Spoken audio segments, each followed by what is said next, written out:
নমস্কাৰ বন্ধু বান্ধৱীসকল, পুনৰ আন এটা ভিডিঅ'লৈ আপোনালোক সকলোকে স্বাগতম জনাইছোঁ। আপোনালোকে নিশ্চয় কুশলে আছে, ভালে আছে আৰু ভগৱন্ত দেৱহৰিয়ে নিশ্চয় আপোনালোকক সকলোকে কুশলে ৰাখিছে, পাৰিবাৰিক সুখ শান্তি অটুট ৰাখিছে। আহক আজি আমি এটা নতুন বিষয় আলোচনা কৰিম। বিষয়টো হৈছে শনি গ্ৰহ কেন্দ্ৰিক, অৰ্থাৎ শনি গ্ৰহ আৰু বুধ গ্ৰহৰ স্থিত অৱস্থাক লৈ এটি ৰাজযোগৰ সৃষ্টি হৈছে। অৰ্থাৎ 28 জুন তাৰিখে ৰাতিপুৱা 9:20 পাৰ হোৱাৰ পিছত এই ৰাজযোগটো সৃষ্টি হৈছে আৰু এই ৰাজযোগটো হৈছে নৱম পঞ্চম ৰাজযোগ বুলি কোৱা হয়। নৱম পঞ্চম ৰাজযোগৰ জৰিয়তে জাতক জাতিকাসকলে চাকৰি বাকৰি, ৰাজসিক পদমৰ্যাদা, চৰকাৰী সাহায্য বা দাম্পত্য সুখ বা এনেধৰণৰ অত্যাধিক সুফলসমূহ প্ৰতিক্ৰিয়া হিচাপে লাভ কৰিব।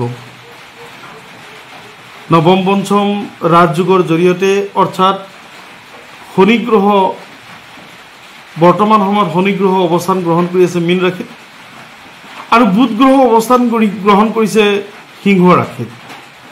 শনি গ্ৰহৰ পৰা বুধ গ্ৰহৰ অৱস্থানলৈকে 120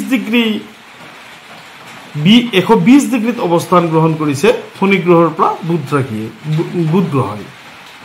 অৰ্থাৎ এই 120 ডিগ্ৰীত অৱস্থান গ্ৰহণ কৰি শনি গ্ৰহ আৰু বুধ গ্ৰহৰ যি দৃষ্টি বিনিময় হৈছে, এই দৃষ্টি বিনিময় হোৱাৰ জৰিয়তে এক সুন্দৰ ৰাজসিক যুগ নৱম পঞ্চম ৰাজযোগ।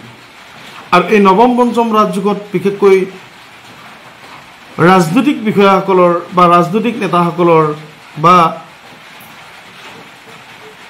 কৰ্ম সংস্থাপনৰ প্ৰাৰ্থীসকল, নিবনুৱা ব্যক্তিসকল, এই ধৰণৰ জাতক জাতিকাসকলৰ অত্যন্ত শুভ ফলপ্ৰদায়ক হৈছে। এতিয়া এই নৱম পঞ্চম ৰাজযোগৰ জৰিয়তে বিশেষকৈ তিনিটা ৰাশি অত্যন্ত সুন্দৰ যোগ হৈছে। অৰ্থাৎ তেওঁলোকে ৰাজযোগৰ সূচনা কৰিছে তিনিটা ৰাশিৰ ক্ষেত্ৰত। তেওঁলোকে চাকৰি বাকৰি লাভ কৰাৰ সম্ভাৱনা, তেওঁলোকে পদমৰ্যাদা লাভ কৰাৰ সম্ভাৱনা, মন্ত্ৰী বিধায়ক তথা চৰকাৰী কাৰ্যত তেওঁলোকে অংশগ্ৰহণ কৰাৰ সুবিধা পাব। গতিকে প্ৰিয় বন্ধু বান্ধৱীসকল, আহকচোন আমি ভিডিঅ'টোৰ ভিতৰলৈ যাওঁ। কি তিনিটা ৰাশিৰ জীৱনলৈ আহিব নতুন খবৰ বা নতুন সা সুবিধা। তাৰ আগতে আপোনালোকক এটি পুনৰ অনুৰোধ জনাইছোঁ, যদিহে মোৰ এই চেনেলটোৰ কাৰণে আপুনি নৱাগত, তেনেহ'লে প্ৰথমতে মোৰ চেনেলটো ছাবস্ক্ৰাইব কৰিব আৰু মোৰ ভিডিঅ'সমূহ আপোনাৰ বন্ধুবৰ্গলৈ লৈ যোৱাত সহায় কৰিব। আহক আমি ভিডিঅ'টোৰ ভিতৰলৈ যাওঁ। আমি সকলোৱে জানো যে 29 মাৰ্চ তাৰিখে শনি গ্ৰহ মীন ৰাশিত অৱস্থান গ্ৰহণ কৰিছে আৰু বৈদিক জ্যোতিষশাস্ত্ৰত শনি গ্ৰহই হৈছে একেবাৰে ধীৰ গ্ৰহ। 9টা গ্ৰহৰ ভিতৰত শনি গ্ৰহ হৈছে একেবাৰে ধীৰ গ্ৰহ, যি এটা ৰাশিৰ পৰা আন এটা ৰাশিলৈ যাওঁতে 2.5 বছৰ সময় লয়। আৰু এই 2.5 বছৰ সময়ৰ পাৰ হওঁতে বিভিন্ন ধৰণৰ যুগৰ সৃষ্টি হয়। কাৰণ এই 2.5 বছৰৰ ভিতৰত বিভিন্ন গ্ৰহই শনি গ্ৰহৰ ওপৰেদি বা শনি গ্ৰহৰ কাষেদি বা শনি গ্ৰহৰ ওপৰেদি গতি কৰি আছে।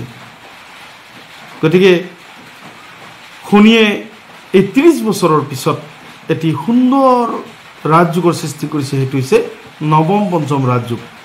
30 বছৰ পিছত, এবছৰ দুবছৰ নহয়, 30 বছৰৰ পিছত এই ৰাজযোগৰ সৃষ্টি কৰিছে নৱম পঞ্চম ৰাজযোগ। আৰু নৱম পঞ্চম ৰাজযোগৰ জৰিয়তে কি সফলতা পাব বা জেনেৰেলি এইটো ৰাজযোগ হয় ৰাজ সাহাৰ্য, ৰজা হোৱাৰ প্ৰৱণতা বা ৰজা হোৱাৰ খ্যাতি বা চৰকাৰী চাকৰিৰ যুগ বা শিক্ষা দীক্ষাৰ ক্ষেত্ৰত অত্যন্ত উন্নত ফলাফল, এই ধৰণৰ বিষয়বিলাক প্ৰতিক্ৰিয়া হিচাপে লাভ কৰিব। আমি প্ৰথমতে আহিছোঁ কি ৰাশি এই নৱপঞ্চম ৰাজযোগৰ জৰিয়তে উপকৃত হ'ব। প্ৰথমতে আহিছোঁ মিথুন ৰাশি। অৰ্থাৎ মিথুন ৰাশিৰ জাতক জাতিকাসকলে এই সময়খিনিত 30 বছৰৰ পিছত এক সৌভাগ্যশালী সময় উদয় হোৱা বুলি তেওঁলোকে ভাগ্যৱান হিচাপে বিবেচিত হৈছে। আৰু এই 30 বছৰ পিছত মিথুন ৰাশিৰ জাতক জাতিকাসকলে বিশেষকৈ ৰাজকৰ্মচাৰী, ৰাজসিক পদমৰ্যাদা, চাকৰি বাকৰি এনেধৰণৰ বিষয়খিনিত সহায় লাভ হ'ব বা তেওঁলোকে প্ৰতিক্ৰিয়া হিচাপে লাভ কৰিব। মিথুন ৰাশিৰ ক্ষেত্ৰত এই নৱম সম্ৰাজ্যৰাই তেওঁলোকক চাকৰি বাকৰি পিনে ধাৱমান কৰিব, ৰাজ সাহাৰ্য প্ৰদানৰ ক্ষেত্ৰত সহায় কৰিব আৰু ৰজা মন্ত্ৰী বিধায়ক বা ৰাজসিক কৰ্মত নিয়োজিত কৰাৰ এক সুবিধা লাভ কৰিব মিথুন ৰাশিৰ জাতক জাতিকাসকলে। ছাত্ৰ ছাত্ৰীসকলে তেওঁলোকৰ পঢ়া শুনা, শৈক্ষিক পৰিৱেশ বা তেওঁলোকৰ ইপ্সিত আকাংক্ষাসমূহ বাস্তৱ ৰূপায়ণ কৰাৰ কাৰণে সুবিধা পাব। বিশেষকৈ মেডিকেলৰ ষ্টুডেণ্ট হ'ব, ইঞ্জিনিয়াৰিঙৰ ষ্টুডেণ্টসমূহ, গৱেষণাৰ ছাত্ৰসমূহ, পদাৰ্থ বিজ্ঞান, ৰসায়ন বিজ্ঞানৰ ছাত্ৰসমূহে উপযুক্ত ফলাফল প্ৰদৰ্শন কৰাৰ সুবিধা লাভ কৰিব। তেওঁলোকে দাম্পত্য সুখ লাভ কৰিব। অবিবাহিত প্ৰাৰ্থীসকলে বিবাহৰ কাৰণে উপযুক্ত পাত্ৰ পাত্ৰীৰ সন্ধান পাব বা বিশেষকৈ চাকৰি বাকৰিৰ ক্ষেত্ৰত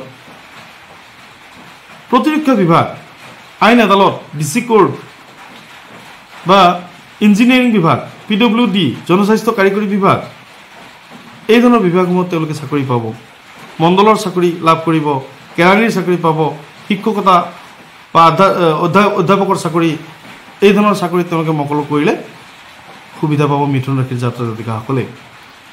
আৰু হঠাৎ তেওঁলোকৰ অৰ্থৰ আগমন হ'ব, পুৰণি পাবলগীয়া ধন তেওঁলোকে লাভ কৰিব।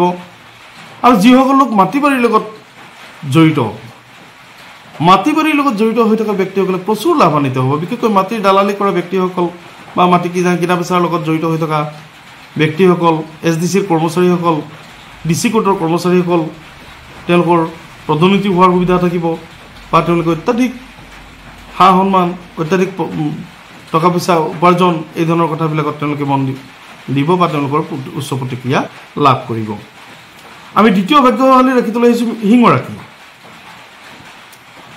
যিহেতুকে এই সময়খিনিত অৰ্থাৎ সিংহ ৰাশিত 120 ডিগ্ৰী অৱস্থাত বুধ গ্ৰহ অৱস্থান গ্ৰহণ কৰিছে আৰু শনি গ্ৰহ মীন ৰাশিৰ পৰা দৃষ্টি নিক্ষেপ কৰিছে সিংহ ৰাশিলৈ। সেয়েহে নৱম পঞ্চম ৰাজযোৰাৰ প্ৰতিক্ৰিয়া লাভ কৰিব সিংহ ৰাশিয়ে। 30 বছৰৰ পিছত সিংহ ৰাশিৰ জাতক জাতিকাসকলে এক সুন্দৰ সময় লাভ কৰিছে 4টা মাহৰ কাৰণে। গতিকে সিংহ ৰাশিৰ জাতক জাতিকাসকলে বিশেষকৈ তেওঁলোকে শাৰীৰিক যি অসুস্থতাৰ কাৰক আছিল বা যিসকলোকে ডায়েবেটিছ, চুগাৰ বা ইউৰিক এচিড এনেধৰণৰ তেজৰ লগত সম্পৰ্কিত হৈ থকা বেমাৰ আজাৰত আক্ৰান্ত হৈ আছিল, তেওঁলোকে চিকিৎসাৰ কাৰণে সুপৰামৰ্শ পাব, চিকিৎসাৰ কাৰণে সুচল ব্যৱস্থা থাকিব, চিকিৎসাৰ মাধ্যমত তেওঁলোকৰ পুৰণি ৰোগ নাইকিয়া হ'ব বা পুৰণি ৰোগৰ পৰা পৰিত্ৰাণ পাব। সিংহ ৰাশিৰ জাতক জাতিকাসকলে ৰাজ কৰ্মচাৰী হিচাপে খ্যাতি লাভ কৰিব বা ছাত্ৰ ছাত্ৰীসকলে বিশেষকৈ বিভিন্ন প্ৰতিযোগিতামূলক পৰীক্ষা, APSC, UPSC বা এনেধৰণৰ প্ৰতিযোগিতামূলক পৰীক্ষাত অংশগ্ৰহণ কৰাৰ সুবিধা পাব আৰু উপযুক্ত ফলাফল লাভ কৰিব। তেওঁলোকে ৰাজসিক সন্মান পাব, ৰাজ সাহাৰ্য লাভ কৰিব। অবিবাহিত ব্যক্তিসকলে বিবাহৰ কাৰণে মনোনীত উপযুক্ত পচন্দৰ পাত্ৰ পাত্ৰী লাভ কৰিব। চৰকাৰী চাকৰিয়ালসমূহে বিশেষকৈ তেওঁলোকৰ কিছু সৰু সুৰা সমস্যা থাকিব, যদি তেওঁলোকৰ পদোন্নতি হোৱাৰ সুবিধা থাকিব বা তেওঁলোকৰ উচ্চপদস্থ বিষয়াসকলৰ লগত মৰম স্নেহ বা যশস্যা ইত্যাদিৰ লগত জড়িত হ'ব বা আকস্মিক বন্ধু লাভ হ'ব। তেওঁলোকে পুৰণা টকা পাবলগীয়া টকা ঘূৰাই পাব। তেওঁলোকে পুৰণি সম্পৰ্ক, পুৰণি বন্ধু, এই ধৰণৰ বিষয়সমূহৰ লগত জড়িত হ'ব আৰু মানসিক আনন্দ লাভ কৰিব, দাম্পত্য সুখ লাভ কৰিব। আমি একেবাৰে শেষৰ ৰাশিটোলৈ আহিছোঁ বৃশ্চিক ৰাশি। বৃশ্চিক ৰাশিৰ জাতক জাতিকাসকলে 30 বছৰৰ পিছত এক সুন্দৰ পৰিৱেশ বা সুন্দৰ এক ভাগ্যশীল দিশ এটা উন্মোচিত হ'ব। বৃশ্চিক ৰাশিৰ জাতক জাতিকাসকলে লাভ কৰিব চৰকাৰী সাহাৰ্য, চৰকাৰী চাকৰি।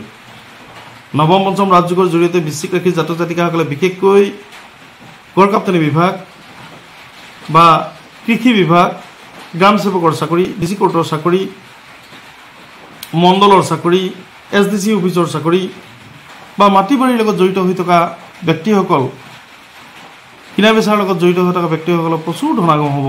তেওঁলোকৰ সঞ্চয় হ'ব, পাৰিবাৰিক উন্নতি হ'ব, সন্তানৰ সফলতাত তেওঁলোকে আনন্দিত হ'ব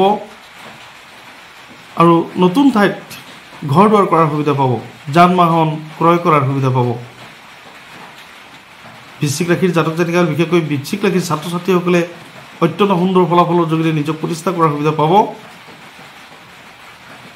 তেওঁলোকে বিশেষকৈ গৱেষণাৰ ছাত্ৰ ছাত্ৰীসকল, কলা সংস্কৃতিৰ ছাত্ৰ ছাত্ৰীসকল, বা চিত্ৰকলা দৰ্শন এই ধৰণৰ ছাত্ৰ ছাত্ৰীসকলে উপযুক্ত ফলাফল লাভ কৰিব চাকৰিয়ালসকলৰ অত্যন্ত সুন্দৰ তেওঁলোকে পদোন্নতি লাভ কৰিব উচ্চপদস্থ বিষয়াৰ লগত তেওঁলোকৰ স্নেহভাজন ব্যৱহাৰ অব্যাহত থাকিব গতিকে বন্ধু বান্ধৱীসকল শনি আৰু বুধৰ 120 ডিগ্ৰী অৱস্থানত দৃষ্টি নিক্ষেপ কৰা হেতুকে এক ৰাজযোগৰ সৃষ্টি হৈছে নৱম পঞ্চম ৰাজযোগ এই ৰাজযোগ 30 বছৰৰ পিছত শনিৰ সহযোগত সৃষ্টি হৈছে গতিকে এই তিনিটা ৰাশিয়ে প্ৰত্যক্ষভাৱে শুভফল লাভ কৰিব জানো হওক বন্ধুবান্ধৱীসকল পুনৰ আপোনালোকৰ ধন্যবাদ আৰু কৃতজ্ঞতা জ্ঞাপন কৰি আজিৰ ভিডিঅ'টো সামৰিছোঁ পুনৰ এটি অনুৰোধ যদি ভিডিঅ'টো ভাল পালে তেনেহ'লে এটা লাইক কৰিবলৈ নাপাহৰিব আৰু আপোনালোকৰ এটা লাইক এটা শ্বেয়াৰ এটা কমেণ্টে এনেধৰণৰ নতুন ভিডিঅ'সমূহ বনাবৰ কাৰণে